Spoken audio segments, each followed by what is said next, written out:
पुराने वक्तों की बात है। किसी शहर के बाहर एक कसाई रहता था। उसका एक बूचड़खाना था, जहां वह रोजाना जानवरों को काटकर उनका गोश्त बाजार में बेचता था। कसाई के बूचड़खाने के बाहर एक पेड़ पर एक गिद्ध और उसकी बीवी रहते थे।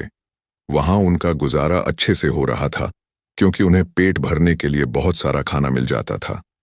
गिद्ध और उसकी बीवी उस जगह को छोड़कर कभी कहीं नहीं जाते थे। एक दिन गिद्ध की बीवी कहती है, आका, आज बहुत ज्यादा ठंड पड़ रही है, रात काटना बहुत मुश्किल हो रहा है। कोई ऐसी कहानी सुनाओ जिससे हमें कोई सीख मिले और हमारी रात आराम से कट जाए। अपनी बीवी की बात सुनकर गिद्ध कहता है, मेरी प्यारी, मेरी जान, आज मैं तुम्हें आंखों देखी एक ऐसी कहानी सुनाऊंगा जो बहुत सबक आमोज और जागरूक करने वाली है। इस कहानी में बताई गई 4 बातों को अगर कोई इंसान अपनी जिंदगी में अपना लेता है तो वह कभी भी मुसीबत में नहीं पड़ेगा, और अगर कभी मुसीबत में पड़ भी जाएगा तो बहुत जल्दी उससे बाहर भी निकल जाएगा। ये कहानी बहुत ही दिलचस्प है और जिंदगी में सीख देने वाली है। ध्यान से सुनना। गिद्ध कहता है, ए गिद्धनी, यह उस वक्त की बात है जब मेरा तुमसे निकाह नहीं हुआ था। इस पेड़ पर मैं अकेला रहता था और मेरे कुछ और साथी भी रहते थे। तब यह कहानी मैंने यहाँ के बादशाह से सुनी थी और अपनी आंखों से देखी भी थी। वही कहानी मैं तुम्हें सुनाता हूं। इंसान की किस्मत कैसे बदलती है, यह तुम्हें इस कहानी से जानने को मिलेगा। इसी मुल्क के किसी शहर में एक आदमी रहता था जिसका नाम अनस था। एक दिन कुछ काम की वजह से उसका अपने वालिद से झगड़ा हो जाता है। अनस के वालिद ने उसे 4 सोने की अशर्फियां दी और कहा, जाओ, घर में दिन भर पड़े रहते हो, यह अशर्फियां ले जाओ और बाहर जाकर कुछ कारोबार करके माल कमा कर लाना। अनस ने अशर्फियां ले लीं और शाम को कारोबार करने के लिए दूसरे मुल्क के लिए निकल पड़ा।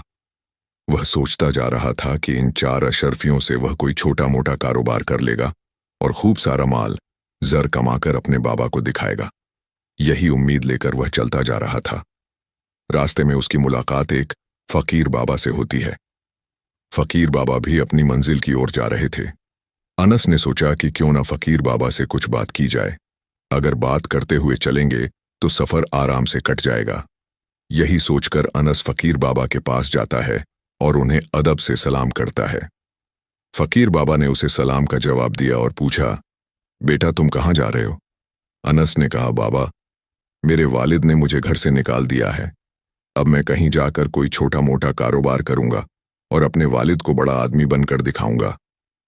मेरे बाबा ने मुझे 4 सोने की अशर्फियां दी हैं। इन्हीं 4 सोने की अशर्फियों से कोई कारोबार कर लूंगा। इस तरह बातचीत करते हुए फकीर और अनस दोनों आगे चले जा रहे थे। चलते चलते रास्ते में अनस ने फकीर से कहा, बाबा, आप तो बहुत पहुंचे हुए हैं, कोई ऐसी कहानी सुनाओ जिससे सफर आसान हो जाए और मुझे कुछ सीख मिले, जिससे दूसरे मुल्क में मेरे लिए आसानी हो जाएगी। तब वह फकीर कहते हैं, बेटा, मैं तुम्हें कहानी तो सुना दूंगा, पर मेरी कहानी का तुम्हें कीमत चुकानी होगी। एक कहानी के बदले में मैं तुमसे एक सोने की अशर्फी लूंगा। बताओ, क्या तुम तैयार हो? फकीर की बात सुनकर अनस सोचने लगा कि मेरे वालिद ने मुझे 4 सोने की अशर्फियां दी हैं। अगर इनमें से एक अशर्फी मैं दे दूंगा तो मैं कारोबार कैसे करूंगा? फिर उसने सोचा कि यह बुजुर्ग मुझे बहुत समझदार लगता है और लोग कहते हैं कि इल्म दूसरे मुल्क में दोस्त होता है। घर में रहने वाले की दोस्त औरत होती है, बीमार की दोस्त दवा होती है और मरने वाले का दोस्त उसका ईमान और आमाल होते हैं। और कहा भी है कि मेहनत करने वाले के लिए कोई काम मुश्किल नहीं होता, बहादुर के लिए कोई मंजिल दूर नहीं होती, मीठा बोलने वाले के लिए कोई पराया नहीं होता। अगर आपके पास अक्ल और इल्म है तो आप परदेश में कहीं भी चैन से अपनी जिंदगी बिता सकते हैं। यही सोचकर अनस ने एक सोने की अशर्फी फकीर को दे दी और कहा, बाबा, आप मुझे कहानी सुनाओ। मैं आपकी कहानी की कीमत चुकाने के लिए तैयार हूं। गिद्ध बोला, मेरी प्यारी। तब चलते चलते फकीर ने उस नौजवान अनस को बताना शुरू किया। फकीर बोले, बेटा, मैं तुम्हें जो बात बताने जा रहा हूं, अगर तुमने इस बात पर अमल कर लिया तो यह तुम्हारे बहुत काम आने वाली है। सुनो, तुम परदेश में कारोबार करने जा रहे हो तो तुम मेरी एक बात ध्यान रखना। यदि परदेश में तुम्हें कोई ठीक ठाक कारोबार ना मिले तो तुम खाली मत बैठना। जो भी जैसा भी काम मिले वह काम पकड़ लेना। यह परदेश में रहने वाले के लिए सबसे पहला और बेशकीमती सबक है। खाली बैठने से परदेश में अपनी जेब से ही पैसा खर्च, इससे तुम्हें काम का तजुर्बा भी होगा और आपका वक्त भी ठीक से कट जाएगा। अनस ने कहा, ठीक है बाबा, मैं तुम्हारी इस नसीहत पर जरूर अमल करूंगा। अब आप कहानी सुनाइए। फकीर बाबा बोले, बेटा कहानी तो खत्म हो गई, अभी मैंने आपको यह कहानी ही सुनाई थी। अनस कहने लगा, बाबा यह कैसी कहानी थी जो पल भर में ही खत्म हो गई? यह तो आपने मुझे नसीहत दी है, मुझे कोई कहानी सुनाओ ना। फकीर ने कहा, अगर तुम दूसरी कहानी सुनना चाहते हो तो एक सोने की अशर्फी तुम्हें और देनी पड़ेगी, तभी मैं तुम्हें दूसरी कहानी सुनाऊंगा। दोस्तों, अनस ने कुछ सोचने के बाद एक अशर्फी फकीर के हाथ पर रख दी और कहा, बाबा अब मुझे कहानी सुनाइए। फकीर ने कहा, ठीक है, अब मैं तुम्हें दूसरी कहानी सुनाता हूं, ध्यान से सुनो। परदेश में रहकर बेटा कभी किसी दूसरे की चीज पर धोखे से या चालबाजी से अपना हक मत जमाना। दूसरे की चीज को हमेशा मिट्टी के बराबर समझकर चलना। कभी किसी चीज पर अपनी नजर खराब मत करना। अनस ने कहा, ठीक है बाबा, मैं ऐसा ही करूंगा। अब आगे सुनाइए। फकीर कहने लगे, बेटा कहानी तो खत्म हो गई, इतनी ही कहानी थी। अनस ने कहा, अरे यह क्या, यह तो आपने सिर्फ मुझे नसीहत दी है, बस इतनी सी नसीहत के लिए आपने मुझसे 2 बार अशर्फियां ले ली। फकीर ने कहा, बेटा इल्म और अच्छी बात की कोई कीमत नहीं होती। इल्म तो अनमोल होता है, इसकी कीमत तब पता चलती है जब इंसान मुसीबत में पड़ता है और वही इल्म उसे मुसीबत से बाहर ले जाता है। अनस ने कहा, ठीक है बाबा, नसीहत ही सही, मैं तुम्हें एक और अशर्फी देता हूं, तुम मुझे एक नसीहत और दीजिए। इतना कहकर अनस ने एक और अशर्फी फकीर के हाथ पर रख दी। फकीर ने तीसरी बात अनस को बताई कि बेटा जिंदगी में कभी किसी का कोई राज पता चल जाए तो उस राज को कभी किसी तीसरे से मत कहना, यह सबसे अनमोल नसीहत है। फकीर की तीसरी नसीहत को भी अनस ने गांठ में बांध लिया। फिर सोचा कि अब मेरे पास सिर्फ एक ही अशर्फी रह गई है, इस एक अशर्फी से कारोबार तो हो नहीं पाएगा, क्यों ना फकीर बाबा से एक नसीहत और सीख ली जाए। यही सोचकर अनस ने वह चौथी अशर्फी भी फकीर के हाथ पर रख दी और बोला, बाबा अब आप मुझे एक नसीहत और दे दीजिए। फकीर ने कहा, बेटा ठीक है, मैं तुम्हें चौथी नसीहत देता हूं और यह नसीहत जिंदगी के लिए बहुत खास है, इसे हमेशा याद रखना। इस तरह फकीर अनस को चौथी बात बताता है। कहने लगा, बेटा अगर तुम्हें कभी रास्ते में कोई प्यार से बुलाकर बैठने को कहे तो आपका चाहे कितना ही कीमती काम हो, उसे छोड़कर आप 2 मिनट उसके पास जरूर बैठना। उसके साथ 2 मिनट बिताया गया वक्त तुम्हारे बहुत काम आ सकता है। इस तरह फकीर ने अनस चौथी नसीहत दी। अनस कहने लगा, बाबा तुम्हारी नसीहत सच में बहुत कीमती है, अब मेरे पास कोई पैसा नहीं बचा है, वरना 2-4 नसीहतें मैं आपसे और सुन लेता। तब फकीर कहता है, बेटा किसी की नसीहत को, किसी के इल्म को बिना कीमत चुकाए नहीं लेना चाहिए। फिर भी तुम कहते हो तो एक नसीहत और मैं तुम्हें अपनी तरफ से देता हूं, जिसका तुमसे कोई मोल नहीं लिया जाएगा, और वह नसीहत है कि परदेश में रहकर किसी बुरे किरदार वाली औरत पर भरोसा मत करना। बुरे किरदार वाली औरत का कोई पता नहीं होता कि उसके दिमाग में क्या है और दिल में क्या है। यह 5 नसीहतें देकर फकीर बाबा ने कहा, बेटा हमारा तुम्हारा साथ बस इतनी ही देर का था, पास में ही मेरी झोपड़ी है और अब मैं अपने झोपड़ी में जा रहा हूं। इतना कहकर फकीर वहां से चला जाता है। अनस वहां से अकेला आगे के लिए बढ़ता है, लेकिन उसके दिमाग में एक बात चल रही थी कि फकीर साहब ने 5 नसीहतों के बदले मुझसे 4 अशर्फियां ले लीं। फकीर को भला मालजार से क्या मतलब, उन्हें तो हर वक्त यादें इलाही में मशगूल रहना होता है। फिर फकीर ने मुझसे अशर्फियां क्यों ली? मैं यह बात जब लौटकर अपने शहर जाऊंगा तब फकीर से जरूर पूछूंगा।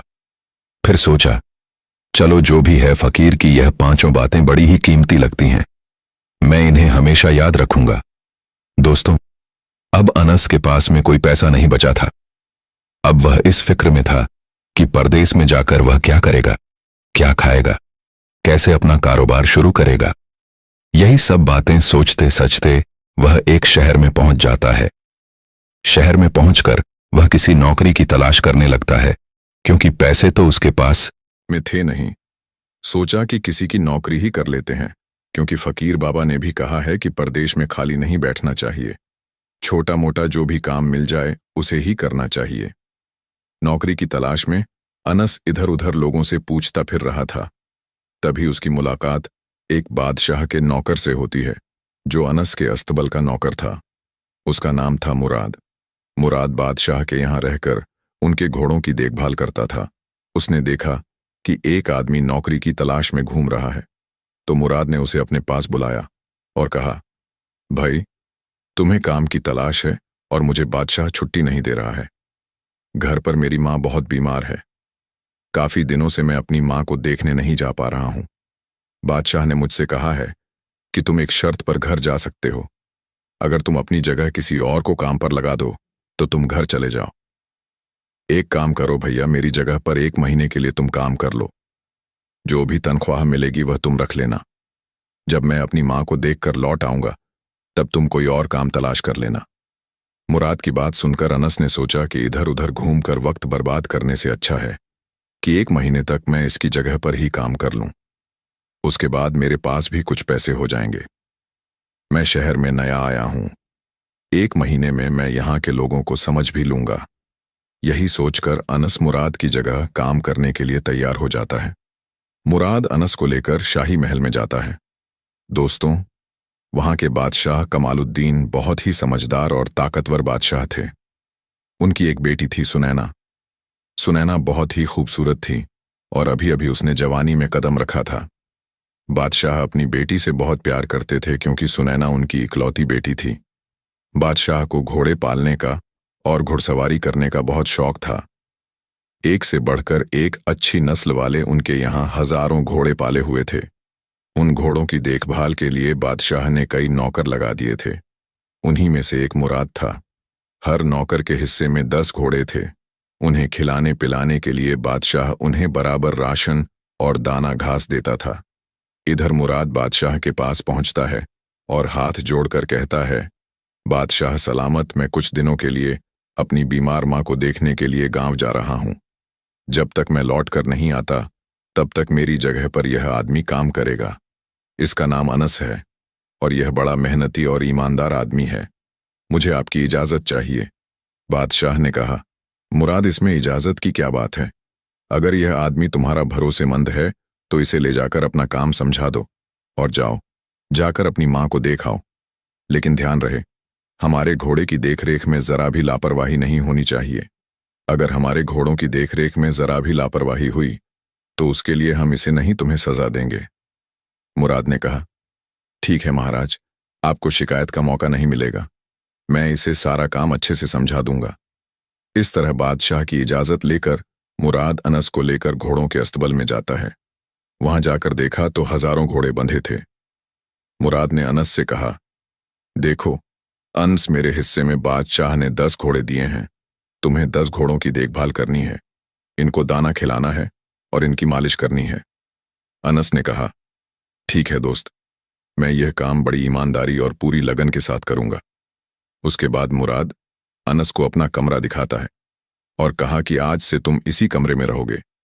इस तरह मुराद अनस को जिम्मेदारी सौंपकर अपने शहर के लिए चला जाता है। इधर घोड़ों की देखभाल के लिए अनस अपने काम में लग जाता है। अनस रोजाना घोड़ों की मालिश करता था, उन्हें नहलाता धुलाता था। उसके बाद उन्हें दाना खिलाता था।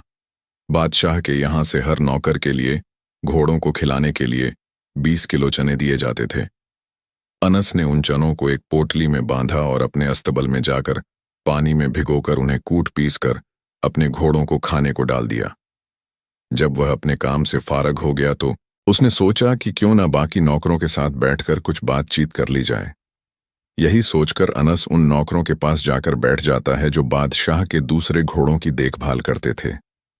उसने देखा कि सारे नौकर इकट्ठे होकर एक कमरे में बैठकर शराब पी रहे थे और उनके घोड़े अभी भी भूखे बंधे थे। अनस कहने लगा, अरे भाई, तुमने अभी तक अपने घोड़ों को दाना घास नहीं डाला, शराब पीने में लगे हो। उन सभी नौकरों ने कहा, अरे भाई, बिना अपना काम खत्म किए हम कभी नशा पानी नहीं करते हैं। हम सब अपने अपने घोड़ों को खुराक डाल चुके हैं, उसके बाद ही यहां बैठकर शराब पीने आए हैं। अनस ने देखा कि राजा के यहां से घोड़ों के लिए जो चने मिले थे वह भी उन नौकरों के पास में रखे थे। अनस ने कहा, अरे भाई, क्यों झूठ बोल रहे हो? आपके पास अभी भी बहुत सारे चने कूटने के लिए पड़े हैं और तुम कह रहे हो कि हमने अपने घोड़ों को दाना घास डाल दिया है। उन्होंने जवाब दिया, भैया, हमारे पास जो चने रखे हैं, ये चने घोड़ों को खिलाने के लिए नहीं है। इनको तो हम बाजार में बेचकर अपनी शराब का इंतजाम करते हैं। अनस ने पूछा, फिर घोड़ों को क्या खिलाते हो? जवाब दिया, बादशाह हमें 20 किलो चना देता है। हम 5 किलो चना घोड़ों को खिला देते हैं और बाकी के चने बेचकर अपना नशा पानी का इंतजाम करते हैं। नौकरों का यह बर्ताव अनस को अच्छा नहीं लगा। वह सोचने लगा, यह तो बादशाह के साथ और इन बेकसूर जानवरों के साथ धोखा है। तुम सब अपना पेट भरने के लिए, नशा करने के लिए इन घोड़ों को भूखा रखते हो। वे सब नौकर कहने लगे, देखो भाई, पेट भरने के लिए यह सब करना पड़ता है। बादशाह से मिलने वाली तनख्वाह से हमारा ठीक से गुजारा नहीं हो पाता है, फिर दौलत से किसका पेट भरा है? तुम भी ऐसा किया करो। तुम्हें कौन रोकता है? तुम्हें हमारे दोस्त मुराद ने यहां रखा है, इसलिए हमने यह बात तुम्हें बता दी। तुम यह बात किसी और से मत कहना, वरना तुम्हारे साथ अच्छा नहीं होगा। दोस्तों, अनस उन सब की बातें सुनकर चुपचाप अपने कमरे में लौट आता है। सोचने लगा कि वे लोग ठीक कहते हैं। कल से मैं भी ऐसा ही करूंगा। बेईमानी करके मैं भी खूब सारा पैसा इकट्ठा कर लूंगा। मुझे यहां सिर्फ 1 महीना ही तो रहना है। मुराद के आते ही वह मुझसे यह काम छीन लेगा। तब तक मैं कुछ पैसे कमा लूं, उसके बाद मैं कोई कारोबार कर लूंगा। दोस्तों, अपनी चारपाई पर लेटा अनस ऐसा सोच रहा था। तभी उसे फकीर की दूसरी बात याद आ जाती है कि किसी दूसरे के माल पर धोखा और फरेब से अपना हक नहीं करना चाहिए। दूसरे का माल, दूसरे की चीज मिट्टी के बराबर समझनी चाहिए। उसके ऊपर कभी अपनी नीयत खराब नहीं करना चाहिए। ये बात याद आते ही अनस का इरादा बदल जाता है।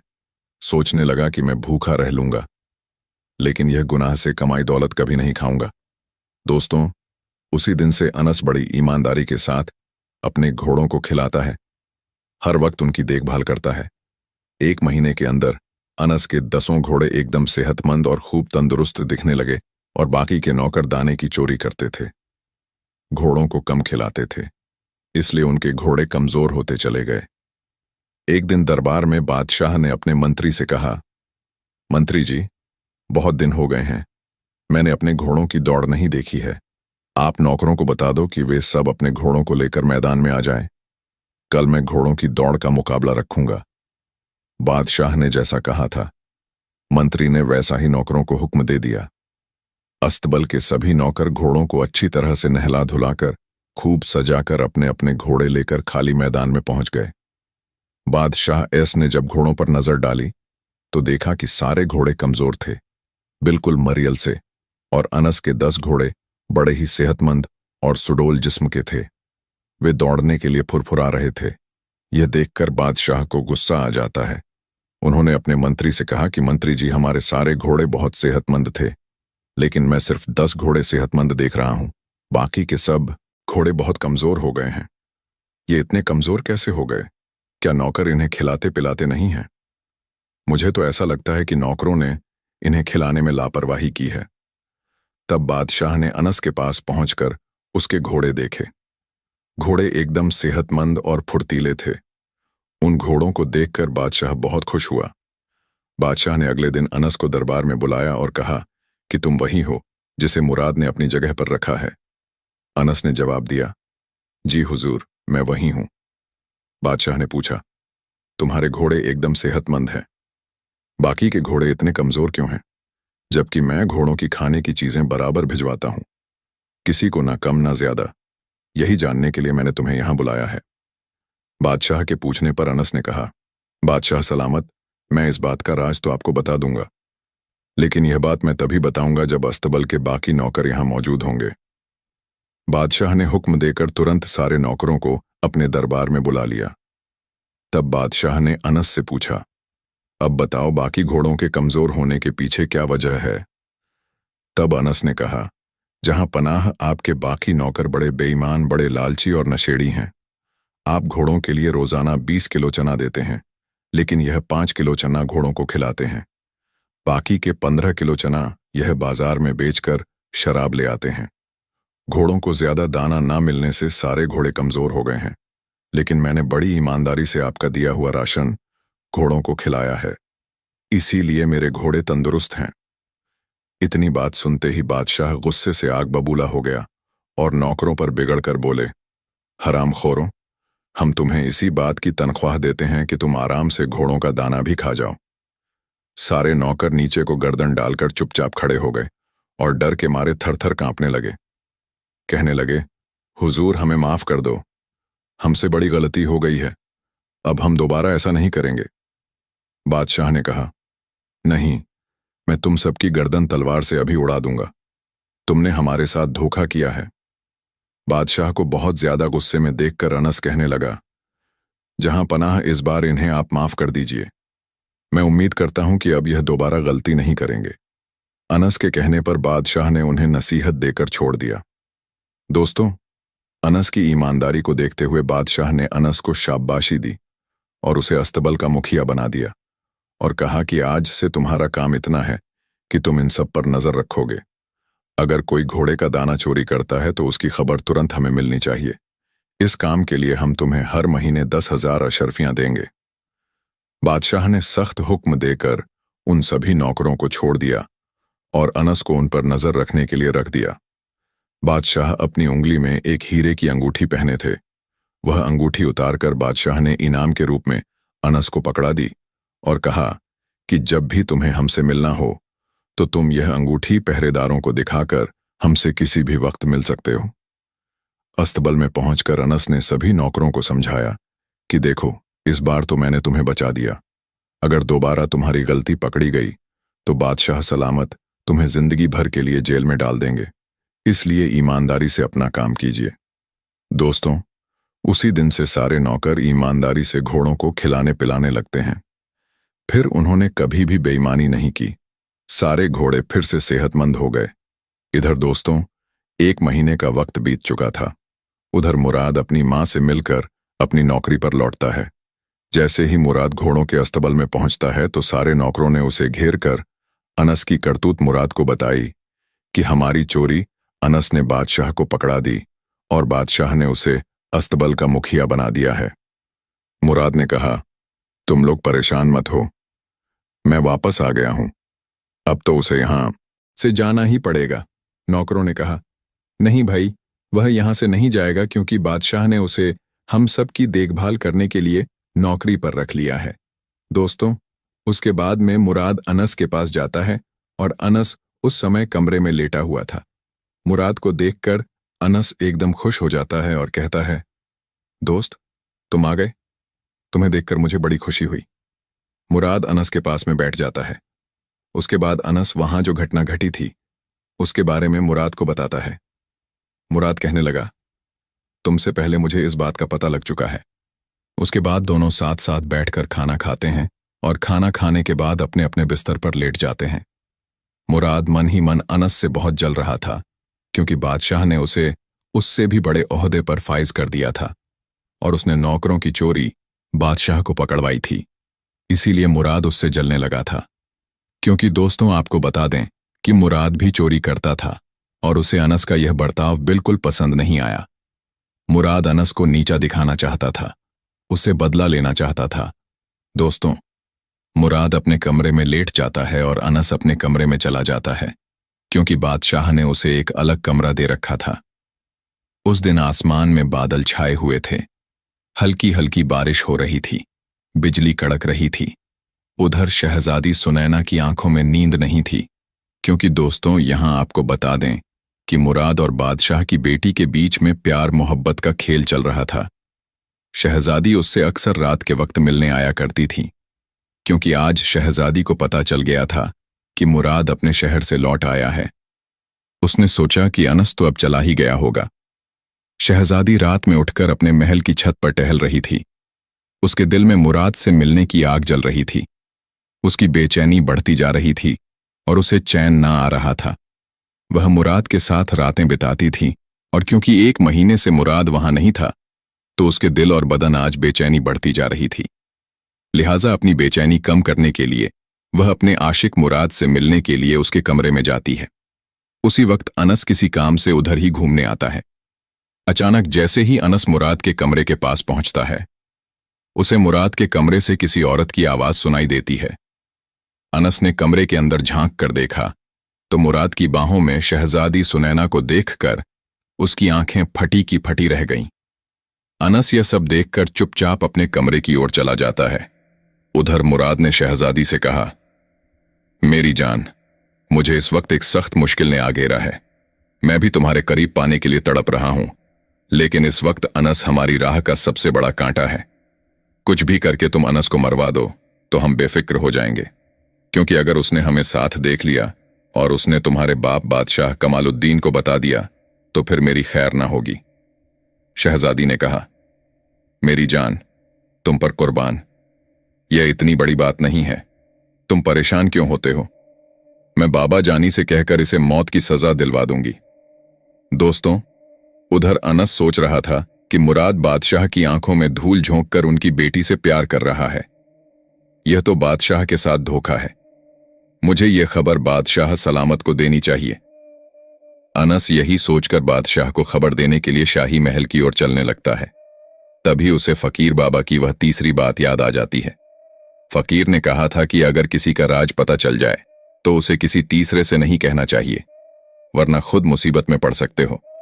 यही बात सोचकर अनस के कदम थम जाते हैं। सोचने लगा कि अगर यह बात मैंने बादशाह को बताई तो हो सकता है कि बादशाह सलामत मेरी बात का यकीन न करें, कहेंगे कि तू मेरी बेटी को झूठा बदनाम कर रहा है। उल्टा मैं ही बादशाह के गुस्से का शिकार बन जाऊंगा। यही सोचकर अनस अपने कमरे में लौट आता है और चुपचाप अपनी चारपाई पर लेट जाता है। उधर शहजादी सुनैना मुराद से मिलने के बाद, उसके साथ रंगरलियां मनाने के बाद और अपनी बेचैनी खत्म करने के बाद और अपने महबूब से यह वादा करने के बाद कि चाहे उसे कुछ भी करना पड़े, वह अनस को जरूर मौत के घाट उतरवा कर रहेगी, अपने कमरे में चली जाती है। और अपने कमरे में पहुंचकर उसने अंदर से दरवाजा बंद कर लिया और जोर जोर से रोने चिल्लाने लगी। बचाओ बचाओ, शहजादी चीख पुकार मचाने लगी। शहजादी का शोर सुनकर शहजादी के नौकर चाकर कनी सभी जाग जाते हैं। तुरंत बादशाह को खबर दी गई। दौड़ते हुए बादशाह सलामत महल में जाते हैं और अपनी बेटी से पूछते हैं, बेटी क्या हुआ, तुम क्यों रो रही हो? दोस्तों, मुराद के कहने पर शहजादी सुनैना ने एक चाल चली थी। एकदम से कहने लगी, बाबा, आपने जिस नए नौकर को नौकरी पर रखा है, तुम्हारे इस नौकर ने मेरे साथ जबरदस्ती की है। वो रात में मेरे कमरे में आया और मेरी असमत लूटने की कोशिश करता रहा। जब मैं चीखी चिल्लाई तब खिड़की से कूद कर भाग गया। तुम्हारे द्वारा दी गई अंगूठी का उसने गलत फायदा उठाया है। सिपाहियों को वह अंगूठी दिखाकर महल के अंदर घुस गया होगा। बेटी के मुंह से यह बात सुनकर बादशाह एकदम आग बबूला हो जाते हैं। कहने लगे, बेटी तुम फिक्र मत करो, उस जालिम की इतनी हिम्मत कि वह हमारे महल में घुस आया। मैं अभी उसे बुलाकर उसकी खबर लेता हूं। शहजादी ने कहा, बाबा, उसकी खबर लेने से कोई फायदा नहीं है। उसकी गुस्ताखी के लिए उसे जब तक मौत की सजा नहीं दी जाएगी तब तक मैं रिज्क का एक दाना भी न खाऊंगी और ना ही पानी पीऊंगी। बादशाह ने कहा, बेटी ऐसा ही होगा, कल मैं उसे मौत की सजा दूंगा। शहजादी को यकीन दिलाकर बादशाह अपने महल के लिए चले जाते हैं। इधर शहजादी मन ही मन बहुत खुश होने लगी। सोचने लगी, वाह, आज मेरी चाल कामयाब हो गई। अब मेरे और मुराद के बीच में कोई रुकावट नहीं आएगी। उसके बाद शहजादी बेफिक्र होकर अपने बिस्तर पर सो गई। बादशाह अपने सोने के कमरे में पहुंचे, लेकिन उनकी आंखों से नींद उड़ चुकी थी। वह सोच रहे थे, कल सुबह मैं अनस को दरबार में बुलाकर मौत की सजा दे दूंगा। लेकिन तभी उनके दिमाग में एक दूसरा मंसूबा आता है। बादशाह सोचने लगा कि अगर दरबारी लोग मुझसे पूछेंगे कि इस नौकर को किस बात की मौत की सजा दी गई है, तो मैं क्या कहूंगा? अगर मैं बताऊंगा कि इसने मेरी बेटी की इज्जत लूटने की कोशिश है, तो इसमें मेरी ही बदनामी होगी। लोग पीठ पीछे मेरी बुराई करेंगे, मेरी इज्जत उछालेंगे। तब बादशाह के दिमाग में एक दूसरा तरीका आता है। सोचा कि मैं इसे कानून के हिसाब से तो सजा नहीं दे सकता, मैं इसे किसी और के हाथों चुपचाप मरवा दूंगा। इससे किसी को पता भी नहीं चलेगा और मेरी बेटी पर बुरी नजर डालने वाला भी अपनी करने की सजा पाए लेगा। तब बादशाह के दिमाग में अब्दुल कसाई का ध्यान आता है। सोचने लगा कि मैं कल इसे कसाई के हाथों मरवा दूंगा। यही सब बात सोचते सचते बादशाह सो जाता है और अगले दिन जब सोकर उठता है और टहलने के लिए जाता है तो टहलते टहलते शहर से बाहर उस अब्दुल कसाई के बूछड़खाने पर पहुंच जाता है। कसाई ने देखा कि बादशाह खुद मेरे पास चलकर आए हैं तो वह एकदम कदमबोस होकर बोला, बादशाह सलामत, आपने यहां आने का तकल्लुफ़ कैसे किया? मुझे खबर भिजवा देते, मैं खुद तुम्हारे पास चला आता। बादशाह ने कहा, नहीं, यह काम तो मुझे आकर ही करना था। मुझे तुमसे कुछ जरूरी काम करवाना है। तुम्हारे पास एक आदमी को भेजूंगा, तुम्हें उसका सर काट देना है और उसके बाद में फिर एक आदमी को भेजूंगा। एक कपड़े में बांधकर तुम्हें उसी सर को उस आदमी को दे देना है। इस बात की किसी को भी खबर नहीं मिलनी चाहिए। ये सुनकर कसाई एकदम हैरान हो जाता है।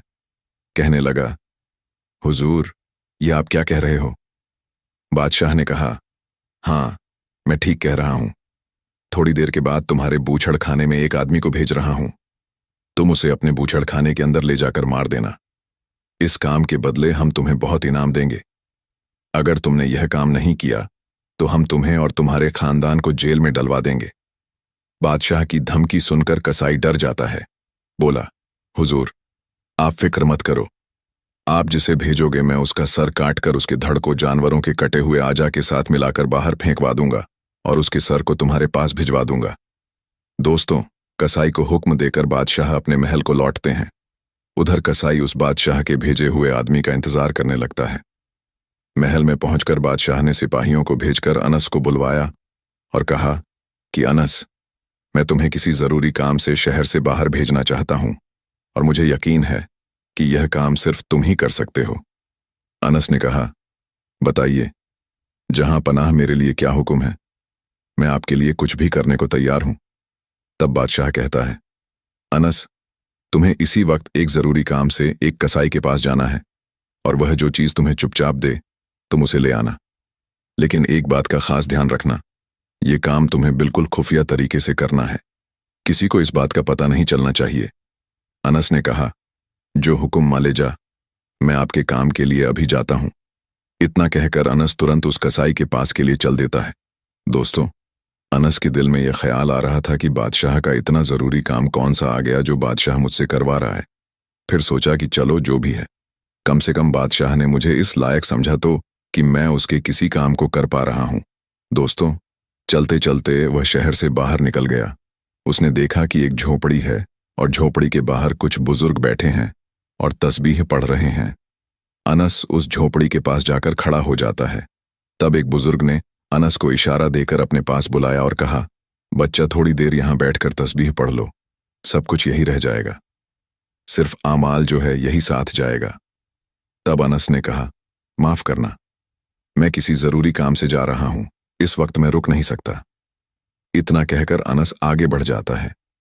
तभी अचानक उसके दिमाग में फकीर बाबा की चौथी बात गूंजने लगती है कि चाहे कितना ही जरूरी काम क्यों ना हो, लाखों का नुकसान हो जाए, अगर राह चलते कोई प्यार से 2 मिनट बैठने को कहे तो उसके पास 2 मिनट जरूर बैठना चाहिए। फकीर की यह बात मन में आते ही अनस उन बुजुर्गों के पास बैठ जाता है और दुआ अजकार में मशगूल हो जाता है। उधर मुराद सोचने लगा कि बादशाह ने सुबह सुबह अनस को अपने पास क्यों बुलाया है और वह अभी तक लौटकर क्यों नहीं आया। दोस्तों, मुराद शाही महल के आसपास टहल रहा था। तभी खिड़की से बादशाह ने देखा कि मुराद महल के बाहर टहल रहा है। तब बादशाह ने मुराद को उसी वक्त अपने पास बुलवाया और सोचा कि क्यों ना मुराद को ही अनस का सर लाने के लिए भेज दूं। अब तो कसाई ने उसका सर धड़ से अलग कर दिया होगा। बादशाह ने तुरंत मुराद को हुक्म दिया कि तुम इसी वक्त कसाई के बूछड़ खाने पर चले जाओ और कसाई तुम्हें जो चीज दे उसे चुपचाप लेकर चले आना और लाकर शहजादी के कमरे में रख देना। रास्ते में तुम उस सामान को खोलकर देखने की गलती मत करना। मुराद ने कहा, जैसा हुक्म बादशाह सलामत। और इतना कहकर मुराद कसाई के पास चल देता है। दोस्तों, आपको बता दें कि पहले कसाई के पास अनस को जाना था, लेकिन अनस तो वहां बुजुर्गों के साथ मशगूल हो गया था। इधर तब तक मुराद कसाई के पास पहुंच जाता है और बोला, भाई, मुझे बादशाह ने भेजा है। उन्होंने बताया कि कोई जरूरी चीज तुम्हारे यहां से ले जानी है। दोस्तों, कसाई ने समझ लिया कि मुझे इसी का सर कलम करना है। कसाई कहने लगा, हाँ भाई, तुम अंदर चलो, मैं अभी आता हूं। मुराद नहीं जानता था कि कसाई ने उसे अंदर जाने के लिए क्यों कहा है। मुराद बादशाह की चाल से बिल्कुल अनजान था। वह चुपचाप अंदर चला जाता है। कसाई ने कहा। सामने अलमारी में बादशाह ने जो चीज मंगाई है वह रखी है, जाओ निकाल लो।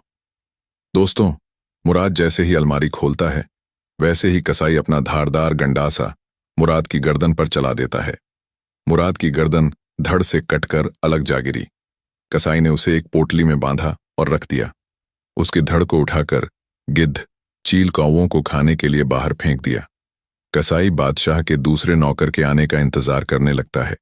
उधर अनस बुजुर्गों के साथ मशगूल था। जब काफी देर हो गई और जब बुजुर्ग अपने काम से फारग हो गए और वहां से चले गए तो अनस भी वहां से चलता है। तब उसे ध्यान आया कि बादशाह ने कसाई के पास मुझे भेजा था।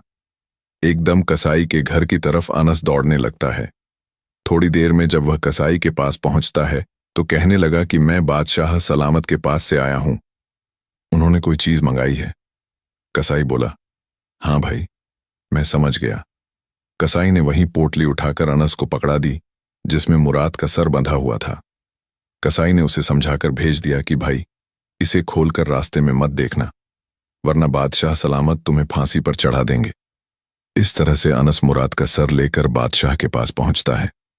बादशाह और उनकी बेटी उस वक्त एक ही कमरे में मौजूद थे। बादशाह कह रहा था, बेटी, आज अनस का काम खत्म हो ही गया। कुछ ही देर में मुराद अनस का सर लेकर आता होगा। दोस्तों, इतने में अनस वह पोटली लेकर बादशाह और शहजादी के कमरे में दाखिल होता है। अनस को जिंदा देखकर वे दोनों हैरान रह जाते हैं। कहने लगे, अरे तुम यहां कैसे? अनस ने जवाब दिया, हुजूर, कैसी बातें करते हो? आपने ही तो मुझे कुछ खास चीज को लाने के लिए कसाई के पास भेजा था। कसाई ने जो चीज मुझे दी है वह मैं लेकर सीधा चला आ रहा हूं। मैं तो कहीं 1 मिनट भी नहीं ठहरा हूं। ठहरिए हुजूर, अभी खोल कर दिखाता हूं। दोस्तों, अनस ने जैसे ही पोटली खोली तो उसे देखकर शहजादी के साथ साथ उसके गले से भी चीख निकल पड़ी। उसने देखा कि मुराद का कटा हुआ सर उस पोटली में बंधा था। अनस का चेहरा पसीना पसीना हो जाता है। बादशाह को यह समझते देर नहीं लगी। अनस की जगह कसाई ने मुराद का सर काट दिया है। जरूर मुराद अनस से पहले वहां पहुंच गया होगा। कसाई तो दोनों को पहचानता नहीं था कि किसको मारना है और किसको छोड़ना है। तो रोते हुए वह पूछने लगा, हुजूर, यह क्या मामला है? आपने मुराद को क्यों मरवा दिया? बादशाह के पास कोई जवाब नहीं था। इतने में शहजादी मुराद के कटे हुए सर को लेकर जोर जोर से रोने लगती है। कहने लगी, मेरे जान, मैं नहीं जानती थी कि मेरी चाल तुम्हारे लिए ही उल्टी पड़ जाएगी, वरना मैं ऐसा खेल कभी नहीं खेलती। तुम्हारे कहने से ही मैंने अनस पर इल्जाम लगाया था। तुम्हारी खुशी के लिए ही मैं उसे मारना चाहती थी, लेकिन अनस बड़ा ही किस्मत वाला है, वह फिर भी जिंदा बच जाता है। शहजादी पागलों की तरह रो रही थी। शहजादी सुनैना के मुंह से जब यह बात बादशाह ने सुनी तो बादशाह की आंखें फटी की फटी रह गईं। बादशाह को पता चल गया कि मेरी बेटी ने बेकसूर अनस पर इल्जाम लगाया था। बादशाह एकदम से गुस्से में आकर अपनी तलवार खींच लेते हैं और अपनी बेटी से बोले, बेटी, सच सच बताओ, क्या अनस को जान से मरवाना तुम्हारी एक चाल थी? सच सच बताओ, वरना मैं तुम्हारी गर्दन उड़ा दूंगा। दोस्तों, डर के मारे शहजादी ने सारी बात सच सच अपने बाप बादशाह को बता दी। यह सुनकर बादशाह सर को पकड़कर बैठ गए। बादशाह की आंखों के सामने अंधेरा छाने लगा। कहने लगा, यह मैं क्या करने जा रहा था? मैं एक बेकसूर आदमी को अपनी बेटी के कहने पर जान से मारने वाला था, वह भी इतने गलत किरदार की बेटी। या खुदा, तूने मुझे बचा लिया, मुझे माफ करना। दोस्तों, इधर शहजादी ने देखा कि बादशाह सलामत मुझे जिंदा नहीं छोड़ेंगे, तो उसने तलवार लेकर खुद ही अपने पेट में घूंस ली और मरते मरते कहने लगी, बाबा, मुझे माफ कर देना। मैंने एक बेकसूर आदमी की जान लेनी चाहिए और मेरी सजा मुझे तकदीर ने दे दी। मुझसे मेरी जिंदगी को छीन लिया और उसके बिना जीने का तसव्वुर भी मेरे लिए हराम है। इतना कहते कहते शहजादी की रूह निकल गई और वह इस दुनिया को छोड़कर चली गई। इस सब के बाद शाह को अपनी गलती का एहसास होता है और वह इसको भूल नहीं पा रहा था। हर वक्त यह बात उसके दिमाग पर हावी रहती। बादशाह ने एक रोज दरबार बुलाकर अपनी गलती और अपना गुनाह तस्लीम किया और कहा, मैं बादशाह बनने के लायक नहीं, इसीलिए मैं इस सब से अपने आप को अलग करता हूं और अब मैं अपनी जगह अपने इस नौकर को, जिसके साथ मैंने गलत किया, यहां का बादशाह मुकर्रर करता हूं। आज से आपके बादशाह अनस होंगे। मैं किसी का बादशाह कहलाने के लायक नहीं। बादशाह का फैसला सुनकर सभी दरबारी हैरान थे। सबने मिलकर बादशाह को समझाने की बेहद ही कोशिश की, लेकिन बादशाह ने किसी की एक ना मानी। बादशाह ने अनस को तख्त सौंप दिया और खुद यादें इलाही में मशगूल रहने के लिए जंगल में चले गए। सब लोगों ने अनस को अपना बादशाह तस्लीम कर लिया और फिर अनस बड़ी ही सूझबूझ और अक्लमंदी से तख्त पर हुकूमत करने लगा। कहते हैं, अगर किस्मत में बादशाहत लिखी है तो तुम दूसरे मुल्क जाकर भी बादशाह बन सकते हो, एक नौकर होकर भी बादशाह बन सकते हो। बादशाहत के लिए जरूरी नहीं कि तुम किसी शाही खानदान से ही हो, बस किस्मत बुलंदी पर होनी चाहिए। गिद्ध कहने लगा, ए प्यारी बीवी, गिद्धनी यही उस बादशाह की कहानी है जो ऊपर वाले का इंसाफ है, और इस इंसाफ को होते मैंने अपनी आंखों से देखा है। बुरे किरदार वालों को सजा मिलते मैंने अपनी आंखों से देखा है। बिना किसी वजह के हमें किसी पर इल्जाम नहीं लगाना चाहिए। याद रखो, ऊपर वाले की लाठी वे आवाज होती है जिस पर गिरती है, फिर उसे उठने नहीं देती।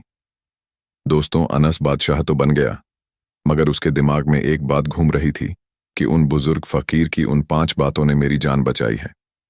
यहां तक कि मुझे यहां का बादशाह भी बना दिया। मुझे उनसे मिलने जाना चाहिए। ऐसा तय करके बादशाह अनस इज्जत के साथ उन बुजुर्ग फकीर के लिए तोहफे लेकर उनकी झोपड़ी पर जाता है और उन्हें अदब से सलाम करता है। बादशाह ने पूछा, बाबा, मैं आपसे एक बात जानना चाहता हूं। मुझे पहचानो, मैं वही आदमी हूं जो कुछ दिन पहले आपको रास्ते में मिला था और आपने मुझे 5 बातें बताई थीं। आज मैं एक बादशाह बन गया हूं। आपकी बातें मेरे बहुत काम आई। मैं यह जानना चाहता हूं कि आप तो एक फकीर हैं, दुनिया की आसाइशों से अलग हैं। कहते हैं कि आसाइशों से अलग होने के बाद ही एक फकीर बनता है। फिर आपने मुझे 5 बातें बताने के बदले में मुझसे अशर्फियां क्यों ली? आप मुझे नसीहतें बिना कीमत लिए भी दे सकते थे, लेकिन आपने एक एक नसीहत के लिए एक एक सोने की अशर्फी ली। तब फकीर कहता है, बेटा, कहते हैं, मुफ्त की चीज को लोग जिंदगी में ठीक से इस्तेमाल में नहीं लाते। इस्तेमाल में वही लाते हैं जिसमें मेहनत लगी हो, जिसमें रुपया पैसा लगा हो। मुफ्त की चीज को, मुफ्त के माल को पानी की तरह उड़ाते हैं। अगर मैं आपको नसीहतें मुफ्त में देता तो शायद आप उन पर अमल नहीं करते, क्योंकि आपके पास से उन बातों के बदले में सोने की 4 अशर्फियां गई थीं। इसलिए इंसान को चाहिए कि वह मुफ्त के खाने के पीछे ना पड़े, हमेशा मेहनत करके ही कमा कर खाए, वही फलदायक होता है। रही मेरे अशर्फियां लेने की बात, तो सुन लो, मेरे अंदर जरा भी लालच नहीं है। तुमने जो 4 सोने की अशर्फियां मुझे दी थीं, वह आज भी मैंने संभाल कर रखी है। तुम चाहो तो अब इन्हें ले जा सकते हो। ये मेरे किसी काम की नहीं है। इन्हें ले जाकर गरीबों में बांट देना। बुजुर्ग से मिलकर बादशाह अनस अपने शहर में आकर अच्छे से शाही निजाम चलाने लगता है और साथ ही अपने माँ बाप को भी वहां पर बुला लेते हैं। उसके बाप अपने बेटे को बादशाह की जगह देखकर बेहद ही खुश होते हैं और हैरान भी होते हैं कि यह सब कैसे हुआ। तब बादशाह अनस उन्हें पूरी बात बताते हैं, जिनसे वह बेहद ही खुश होते हैं और फिर अपने बेटे के साथ रहने लगते हैं। दोस्तों, इस कहानी का मतलब यह है कि जिंदगी में कोई भी चीज मुफ्त की नहीं लेनी चाहिए। दूसरी बात, हमें किसी के साथ धोखा नहीं करना चाहिए। तीसरी बात, किसी के द्वारा दिया गया इल्म या किसी की नसीहत को सुनकर हमें भूलना नहीं चाहिए, बल्कि उसे जिंदगी में वक्तव्य पर इस्तेमाल में लाना चाहिए, उन पर अमल भी करना चाहिए। कोई नसीहत बिना वजह नहीं होती। बड़े बुजुर्गों की बातों में हमेशा कोई ना कोई हिकमत और बेहतरी छुपी होती है। इसलिए हमेशा अपने बुजुर्गों का अदब करें, उनकी बातों को ध्यान से सुनें और उनकी दी गई नसीहतों पर अमल करें। आपकी जिंदगी बदल जाएगी। तो प्यारे दोस्तों, यह थी हमारी आज की कहानी। हम उम्मीद करते हैं आपको कहानी पसंद आई होगी। अगर कहानी पसंद आई हो तो इसे लाइक करें, साथ ही करीबी लोगों के साथ इसे शेयर भी जरूर करें। नए आने वाले लोगों से दिल से गुजारिश है, हमारे YouTube चैनल को सब्सक्राइब कर लें। मिलते हैं किसी नई वीडियो में। शुक्रिया। अल्लाह हाफिज।